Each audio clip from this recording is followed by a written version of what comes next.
हमारा सब्जेक्ट है logistics and supply chain management. First chapter है इंट्रोडक्शन टू लॉजिस्टिक्स। लॉजिस्टिक्स जो है वो क्या होता है, ये कौन से वर्ड से डिराइव्ड हुआ है वो पता करते हैं। तो इंट्रोडक्शन से स्टार्ट करते हैं। The term logistic is derived from the Greek word logistiki which is originated from military. Logistics is the application of time and space factor to war and consists of the three big M, that is material, movement and maintenance. Logistics जो है ये military word से derived हुआ है, जो कि 3M जो war से बहुत ज़्यादा ही रिलेटेड है। तो फर्स्ट है मटेरियल, दूसरा है मूवमेंट और थर्ड जो वर्ड है वो है maintenance.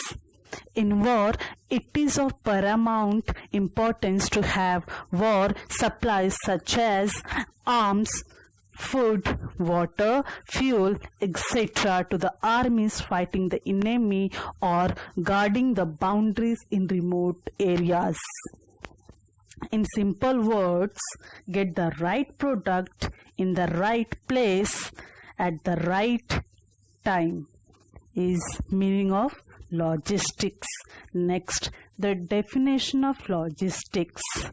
Logistics is the process of planning, implementing and controlling the efficient, effective flow and storage of goods and services and related information from the point of the origin to the point of the consumption for the purpose of confirming the customer requirement.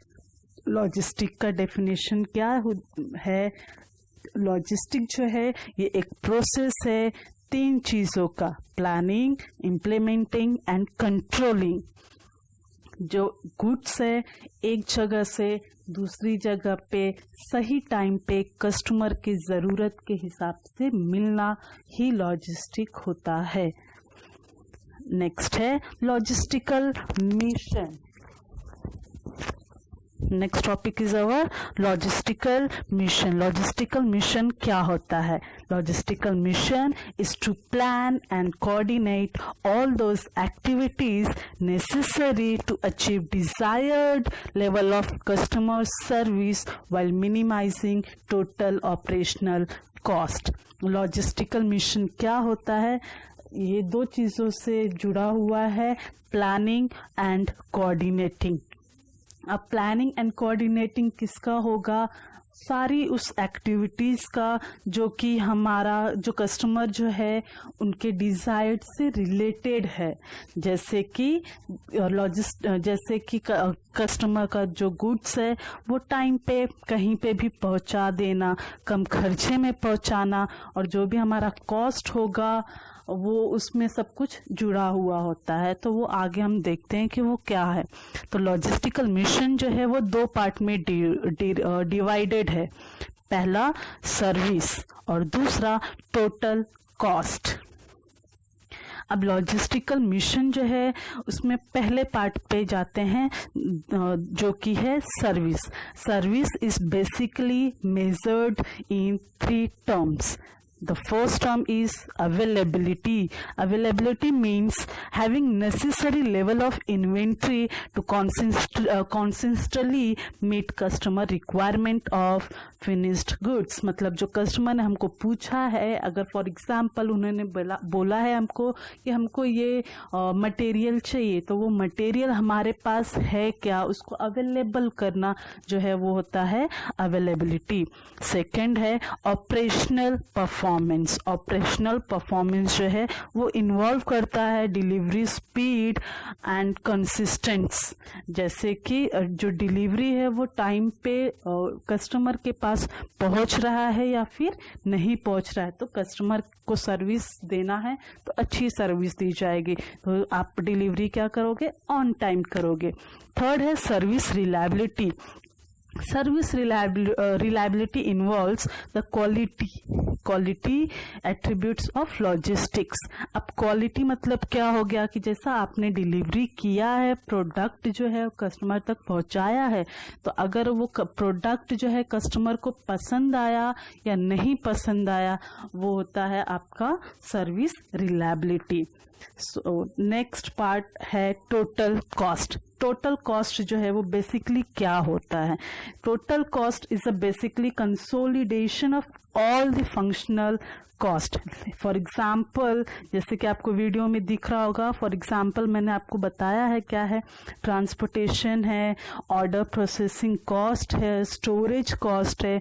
मतलब एक जगह से जब आप customer तक पहुंचाते हो किसी भी प्रोडक्ट को, तो वो प्रोडक्ट को टाइम पे पहुंचाने के लिए बहुत सारे खर्चे होते हैं. तो जो बहुत सारे खर्चे हो रहे हैं अलग अलग एरिया में, अलग अलग जगह पे, तो उन सारे खर्चों को कम करने के लिए जो है वो क्या करना होता है, ज़्यादा गुड्स ऑर्डर करता है कस्टमर.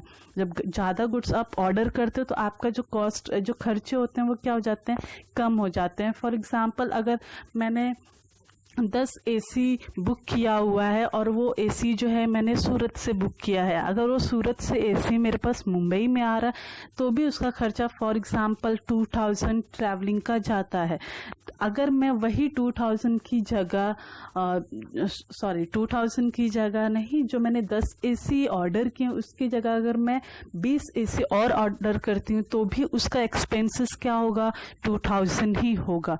तो वही टोटल कॉस्ट में इंक्लूडेड होता है कि अगर जो आप प्रोडक्ट ऑर्डर कर रहे हो एक जगह से दूसरी जगह पे, अगर वो प्रोडक्ट आ रहा है तो कम खर्च में उसको क्या करना है, कस्टमर तक अवेलेबल करना है. Next topic is our you can see the diagram flow of information. Flow of information क्या होता है? जैसे कि दो टाइप का flow of information होता है. यहाँ फर्स्ट जो टाइप है वो है flow of information. Flow of information जो है दो पार्ट में डिवाइडेड है. First, from market to plant, मतलब मार्केट से लेके प्लांट तक, मतलब ऑर्डर करना. जब आप ऑर्डर करते हो, जैसे मार्केट में किसी ने डिमांड किया तो आप क्या करोगे, सप्लायर के पास बताओगे, मतलब जो मार्केट प्लांट है आप उसको बताओगे. तो फ्रॉम मार्केट टू प्लांट. जो सेकंड टाइप है वो है फ्रॉम प्लांट टू सप्लायर्स. अब दूसरा जो है आप क्या करोगे, ऑर्डर जो है वो प्रोडक्शन के लिए करोगे आगे, तो डिमांड आप करते हो, तो वो आपका सेकेंड टाइप है. तो फ्लो ऑफ इंफॉर्मेशन जो है वो क्या है, दो पार्ट में डिवाइडेड है. पहला फ्लो मार्केट टू प्लांट और flow plant to suppliers. Next जो है आपका फ्लो ऑफ इंफॉर्मेशन के डायग्राम के ही बेसिस पे है, वो है फ्लो ऑफ मटेरियल. तो वो फ्लो ऑफ मटेरियल क्या होगा, from the supplier to plant and second from plant to market. Next is functions of logistics. जो लॉजिस्टिक्स वो है उसका क्या क्या फंक्शन है, उसका काम क्या है. तो फर्स्ट जो है वो है डिमांड फोरकास्टिंग, मतलब डिमांड करना. सेकंड है ट्रांसपोर्टेशन, अगर कोई डिमांड करता है तो उसको दूसरी जगह पे पहुंचाने के लिए आपको ट्रांसपोर्टेशन करना पड़ेगा. थर्ड है वेयर हाउसिंग, आपके पास जगह होना चाहिए. फोर्थ है मटेरियल हैंडलिंग, उसके बाद पैकेजिंग, फिर inventory control, physical distribution, customer service, information processing. ये सारे जो हैं ये लॉजिस्टिक्स के क्या हैं, फंक्शन है. नेक्स्ट आते हैं पॉइंट, जो है हमारा नेक्स्ट टॉपिक है वो है इंटीग्रेटेड लॉजिस्टिक्स. इंटीग्रेटेड लॉजिस्टिक जो है वो क्या है, इंटीग्रेटेड लॉजिस्टिक जो है वो एक प्रोसेस है. और प्रोसेस कौन सा है, वो तीन चीज़ों के बेसिस पे वो तीन चीज़ों का प्रोसेस है. जैसे कि फर्स्ट जो है वो है एंटिसिपेटिंग कस्टमर नीड्स, कस्टमर्स की ज़रूरत के हिसाब से वो इंटीग्रेटेड लॉजिस्टिक का प्रोसेस है. Then second is acquiring necessary resources, that is capital, material, people, technologies and information to satisfy the customer needs. And third one is to create product and services which are delivered to the customer on time. ये तीनों चीज़ों मतलब customer किस चीज़ का ज़रूरत है, customer को पहुंचाना और उनको खुश कैसे करना है, वो सेकेंड प्रोसेस है। और थर्ड जो उनका प्रोडक्ट है वो टाइम पे। Objectives of integrated logistics. The first objective of integrated logistics is to achieve maximum efficiency and competency. For example, logistical activities are grouped together so that interrelated activities can be planned and exhausted or executed simultaneously. This is called functional grouping of activities, and these are in basically a group of 5 core activities. That is, the first one is information processing system, second is transportation, third is warehousing and other facility structures, next is material handling system, and the last activity is inventory management system. अब यहाँ पे आपको एक diagram दिया हुआ है जैसे कि इंटीग्रेटेड लॉजिस्टिकल में क्या क्या एक्टिविटी होते हैं और क्या क्या उसके कंपोनेंट है। जैसे कि आप आपके आपके लेफ्ट हैंड साइड में देख सकते हो कॉलम है एक्टिविटी ग्रुप का, जिसमें आपको फर्स्ट जो दिया हुआ है वो है फैसिलिटी स्ट्रक्चर। फैसिलिटी स्ट्रक्चर मतलब क्या होता है, नेटवर्क डिजाइन। अब उसके कंपोनेंट्स क्या क्या हैं, तो plant management, warehouse management, distribution centre management, ये सारे उसके कंपोनेंट्स हैं। सेकंड जो एक्टिविटी है वो है मटेरियल हैंडलिंग। उसके क्या क्या कंपोनेंट्स दिए हुए वो आपको राइट हैंड साइड में दिया हुआ, material handling system, packaging and all. Third जो एक्टिविटी है वो है कम्युनिकेशन एंड इंफॉर्मेशन। उसके भी कंपोनेंट आपको राइट हैंड साइड में दिए हुए हैं, डिमांड फोरकास्टिंग करना, प्रोडक्शन करना, ऑर्डर प्रोसेस करना, ये सब कुछ। और जो नेक्स्ट आपका जो लास्ट एक्टिविटी है वो इन्वेंट्री मैनेजमेंट। उसके भी कंपोनेंट क्या क्या हैं, जैसे कि raw material, work in progress है या फिनिश्ड हो चुका है, परचेज करना है तो या रिसाइकलिंग वगैरह करना है, ये सब कुछ। उसके बाद आपका जो नेक्स्ट पॉइंट है वो है ट्रांसपोर्टेशन। ट्रांसपोर्टेशन उसके कंपोनेंट्स क्या क्या है, तो जैसे वो ट्रांसपोर्टेशन किस टाइप का है, विद इन अ स्टेट है या विद इन अ सिटी है या कहाँ पे है, वो आपका ट्रांसपोर्टेशन में है। कैसे ट्रांसपोर्टेशन करना है, bye rail, by train etcetera, तो कौन सा मोड आप यूज करते हो वो आपका ट्रांसपोर्टेशन में आता है। नेक्स्ट टॉपिक जो है वो है एक्सटर्नल एंड इंटरनल इंटीग्रेशन। अब इंटरनल इंटीग्रेशन क्या होता है पहले वो पढ़ते हैं, उसके बाद एक्सटर्नल इंटीग्रेशन क्या होता है वो पढ़ेंगे। Internal integration refers to the process and activities carried out to integrate different functions within the organization, like for example production, marketing, finance, etc., to ensure sharing of critical informations and speeding up the decision making process and gaining cost advantages is known as internal integration. And the next topic is our external integration. What is external integration?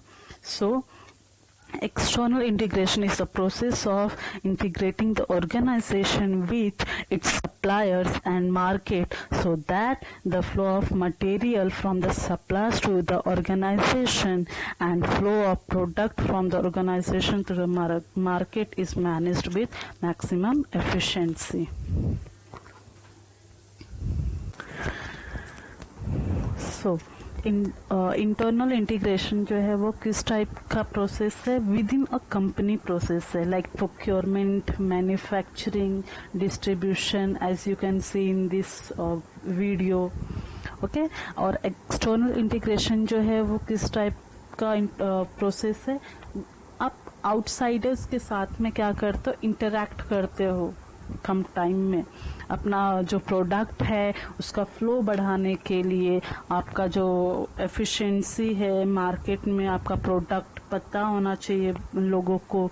आप अपना product promote करते हो तो product को बाहर, अगर आप outsiders के साथ में, फॉर एग्जांपल जैसे कि आप ये डायग्राम में देख रहे हो, सप्लायर्स और जो मार्केट है ये क्या है, एक्सटर्नल इंटीग्रेशन है। आप इनके साथ कांटेक्ट में रहते हो आपके प्रोडक्ट को प्रमोट करने के लिए।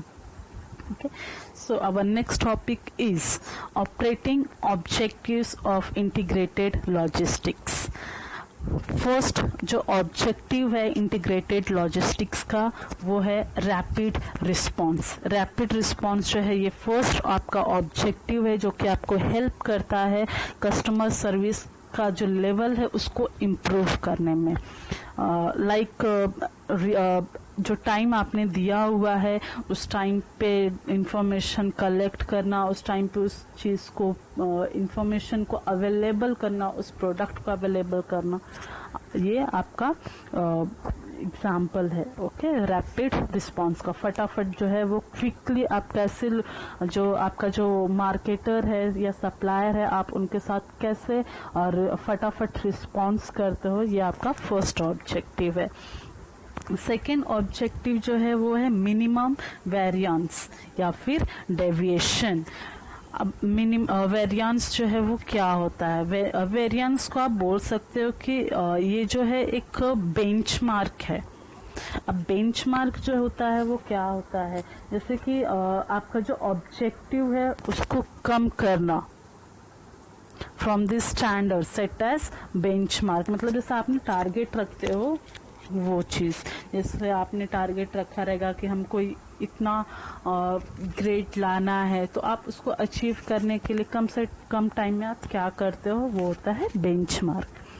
नेक्स्ट है मिनिमम इन्वेंट्री। मिनिमम इन्वेंट्री जो है वो क्या होता है, ये जो है ये आप minimum inventory is another objective is to maintain as less inventory as possible without affecting the level of customer service। मतलब जैसे कि आप जो इस कम से कम समय में या जो आप प्रोडक्ट दे रहे हो आप जो कम समय में पहुंचा रहे हो तो आप उस सर्विस को कैसे प्रोवाइड कर रहे हो, मतलब फटाफट ऐसे कुछ भी कर दे रहे हो, उठा के देना ही है करके, या आप अच्छी सर्विस दे रहे हो, वो होता है minimum inventory.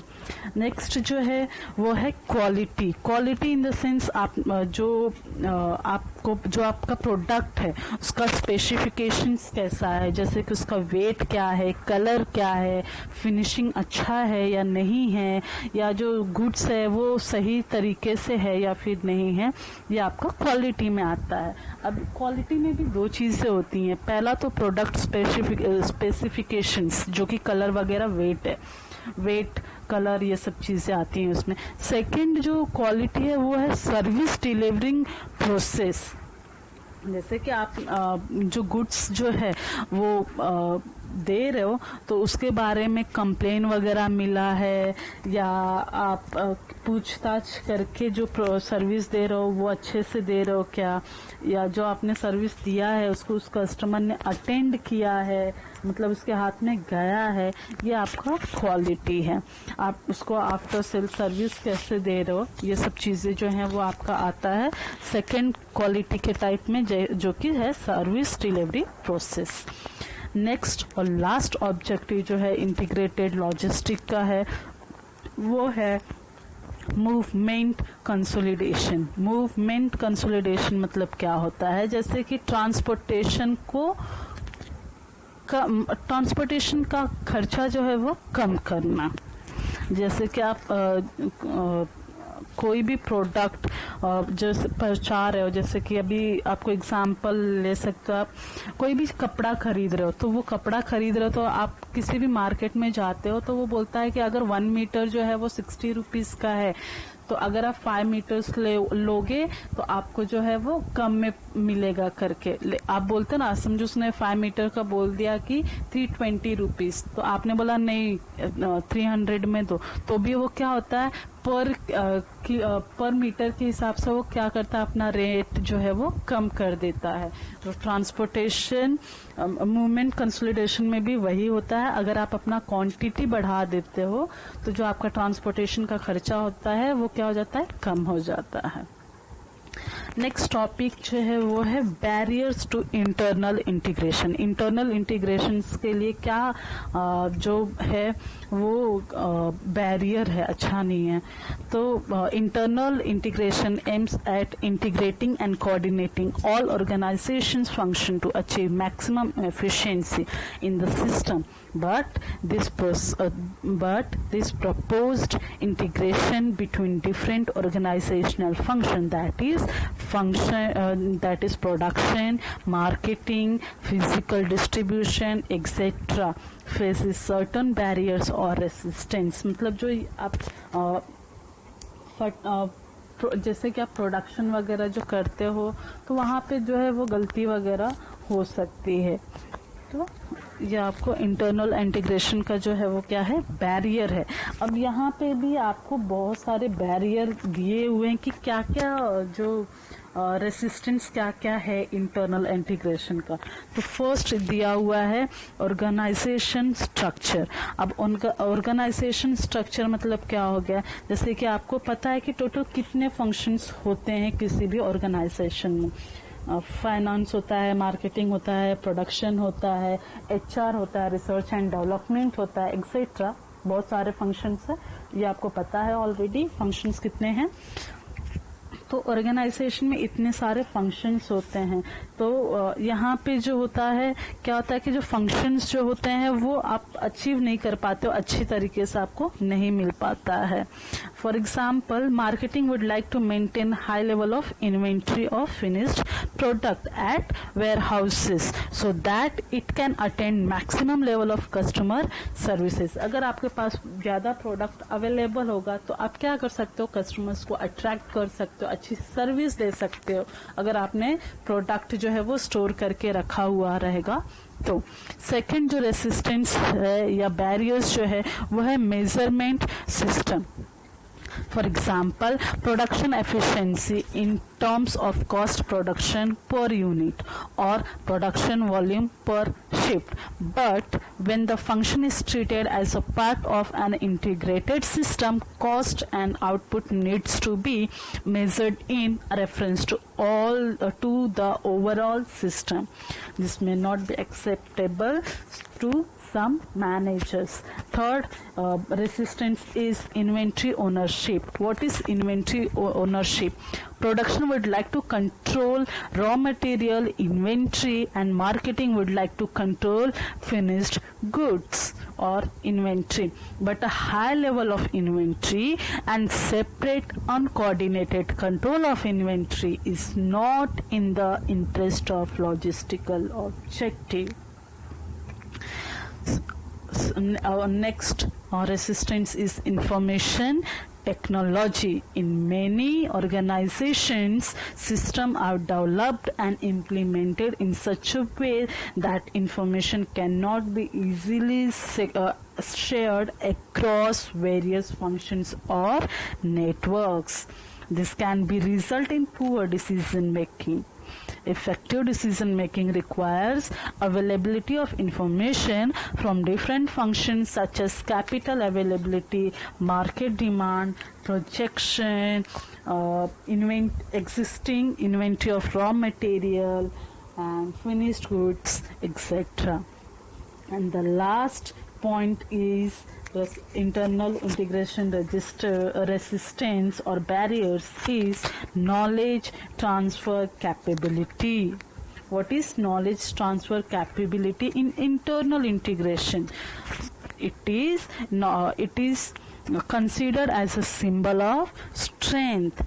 That is, senior level managers working in different functions may not be willing to share or transfer knowledge or information with their peers.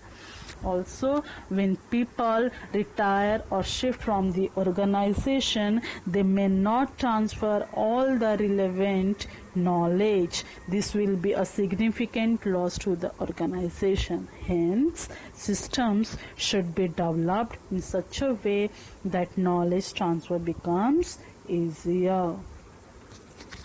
Okay, so are you clear with your topic? If you have any doubt, your doubt session will be on your doubt session is at 12 p.m. So you can join and ask me any questions. Thank you.